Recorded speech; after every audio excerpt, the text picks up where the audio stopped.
তারাবি নামাজ পড়তে গেলে কি রাগ রয়েছে? আল্লাহ রাসূল সাল্লাল্লাহু আলাইহি ওয়াসাল্লাম বলছেন, সেই হাদিসটি সহিহ বুখারী হাদিস নম্বর 2008। রাবি হযরত আবু হুরায়রা তিনি বলেন, আল্লাহ রাসূল সাল্লাল্লাহু আলাইহি ওয়াসাল্লাম রাসূল সাল্লাল্লাহু আলাইহি ওয়াসাল্লাম বলছেন, মান কামা রমাজান ঈমানান ওয়া ইহতিসাবান গুফিরা লাহু মা তাকাদ্দামা মিন জামবি। যে ব্যক্তি রমজান মাসে তারাবি নামাজ পড়লো ঈমানের সহিত নেকির আশায়, যে ব্যক্তি পড়লো মা তাকাদ্দামা মিন জামবি, তার পূর্বেকার যত গুনাহ রয়েছে, সাগীরা গুনাহ রয়েছে, সব গুনাহকে maaf করে দিবেন আল্লাহ। আল্লাহ রাব্বুল আলামিন সব গুনাহ maaf করে দিবেন। এই কথা আল্লাহ রাসূল সাল্লাল্লাহু আলাইহি ওয়াসাল্লাম বলেছেন। এই হচ্ছে ফজিলত রয়েছে।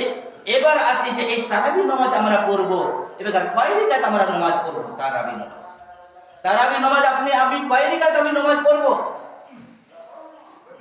এর মধ্যে হচ্ছে অনেক ইখতিলাফ রয়েছে। আসি সহিহ হাদিসের দিকে। সেই হাদিসটি সহিহ বুখারী হাদিস 2013।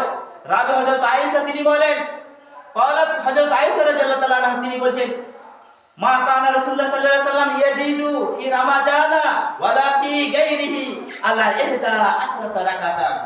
হযরত আয়েশা বলেন যে রাসূল সাল্লাল্লাহু আলাইহি ওয়াসাল্লাম রমজান মাসে তারাবি এবং রমজানের পরে কিয়ামুল লাইল তাহাজ্জুদ নামাজ, যেই নামাজ বলেন রাতের নামাজ, 11 রাকাতের বেশি নামাজ পড়েননি। এই কথা হযরত আয়েশা রাদিয়াল্লাহু তাআলা বলেন। হযরত আয়েশা রাদিয়াল্লাহু তাআলা এই কথা বলেন।